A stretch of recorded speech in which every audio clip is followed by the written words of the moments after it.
Al-Hayy, c'est le vivant. Celui qui détient la vie parfaite. Dhul hayatil kamilati laysat masbuqatan bi'adamin wa la yalhaquha zawalun wa la fana wa la ya'tariha naqsun wa la aib. Hayatun tastalzimu kamala sifatihi min ilmihi wa sam'ihi wa basarihi wa qudratihi.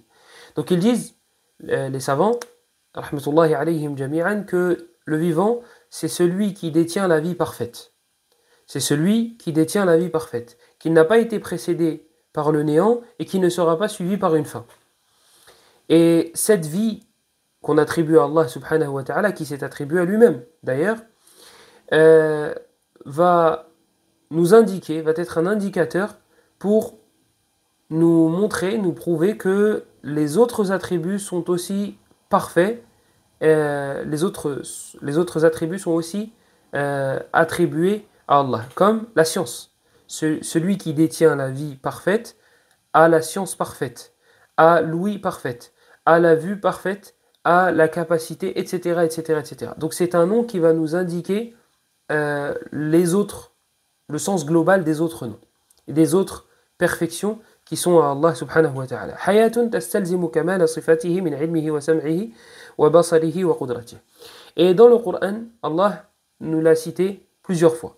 Et il est souvent il est souvent cité avec un autre nom qui est Al-Qayyum. Et Inch'Allah, lorsqu'on parlera du nom Al-Qayyum, on citera ce que les savants ont dit concernant cette ikhtiran, justement, cette façon de citer ce nom-là avec Al-Qayyum. Mais je voulais attirer l'attention sur Ayat al-Kursi. Allah dedans, il nous dit Allahu la ilaha illa huwa al-hayyul qayyum, la ta'khuduhu sinatun wa la nawm. Donc, juste après avoir cité Al-Hayy Al-Qayyum, il nous dit La ta'khuduhu sinatun wa la nawm. Il n'est pas touché, et ça, cette partie du verset va nous expliquer, va nous donner un aperçu sur la vie d'Allah subhanahu wa ta'ala.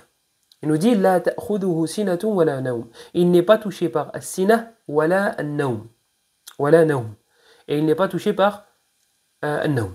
Donc, as-sinah, c'est l'introduction du sommeil. C'est le fait de somnoler. Et an-nawm, c'est le fait de dormir. Donc Allah, parmi sa vie parfaite, parmi les attributs, parmi les caractéristiques de cette vie qu'il détient, subhanahu wa ta'ala, c'est le fait qu'il ne sera pas touché par la somnolence, et qu'il n'a jamais été touché par la somnolence, et qu'il ne sera jamais touché par la somnolence, et encore moins le sommeil. Et ça, c'est une qualité pour le Seigneur, et une carence et un défaut pour les créatures. Et inversement, il y a certaines choses qui sont des qualités pour les créatures et une carence et un défaut pour le Seigneur, comme le fait d'avoir un enfant. Le fait d'avoir un enfant, c'est une qualité pour les créatures et c'est une carence pour un créateur, parce que avoir un enfant a des objectifs bien précis, et ces objectifs-là ne peuvent pas être attribués à un Seigneur. Et on en parlera, Inch'Allah, au moment voulu. Et donc, cette vie-là, le fait d'attribuer à Allah subhanahu wa ta'ala la vie, tout comme il se l'est attribué à lui-même, va nous pousser à lui attribuer les autres noms et les autres attributs. Et donc, dans cela, il y aura une réponse à ceux qui prétendent qu'Allah subhanahu wa ta'ala a quelques attributs, et parmi ces attributs-là, Al-Hayy. Mais il n'a pas tous les autres attributs. Ce sera une réponse à ces gens-là. Et pareil, on en parlera, Inch'Allah, de manière détaillée au moment voulu. Parmi les avantages, les fruits, les bénéfices qu'on va tirer de ce nom-là, premièrement, c'est mahabbatullah, le fait d'aimer Allah subhanahu wa ta'ala, de l'immensifier et de le tawhiduhu, de l'unifier. Pourquoi ? Parce que le cœur se dirige automatiquement vers celui qui a des caractéristiques, celui qui a des sifat, celui qui a des attributs immenses. Nous, on aime, l'humain aime les belles choses. L'humain aime les choses qui ont des caractéristiques, on va dire, positives. Eh bien, Allah subhanahu wa ta'ala détient les meilleurs des attributs. Et parmi ces noms et ces attributs, on a la vie, le fait qu'il détienne la vie parfaite. La deuxième chose, c'est qu'on placera notre confiance en Allah de manière totale. Comme on dit, j'ai confiance en cette personne-là, j'ai une confiance aveugle envers cette personne-là. Là, Allah subhanahu wa ta'ala, on peut avoir confiance en lui d'une manière totale. Parce que il est le vivant. Et pourquoi cet attribut est si important dans le fait de placer sa confiance en quelqu'un? Regardez, Allah subhanahu wa ta'ala nous dit وَتَوَكَّلْ عَلَى الْحَيِّ الَّذِي لَا يَمُوتُ. Et placez votre confiance, ou bien et place ta confiance envers le vivant, auprès du vivant qui ne meurt jamais.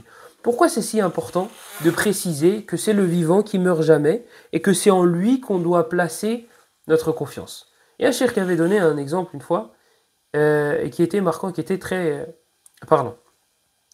Imagine-toi, Allah te donne le pouvoir de Sulayman alayhi salam de pouvoir entendre les fourmis.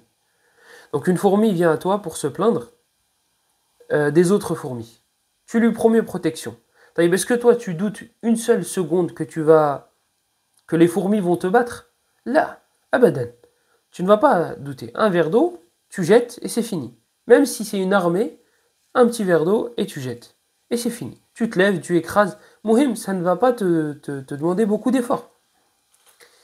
Mais si tu venais à dormir, à t'endormir, ou pire, à mourir, est-ce que tu pourrais continuer à protéger cette fourmi-là?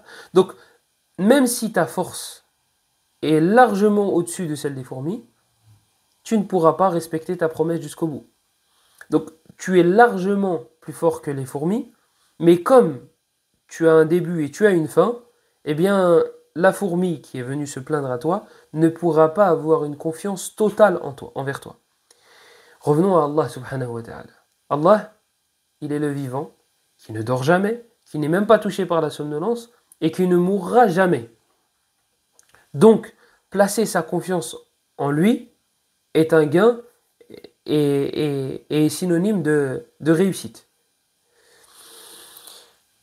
Troisième avantage qu'on peut tirer de ce bénéfice, de ce nom, c'est le fait de délaisser la vie d'ici-bas. Pourquoi?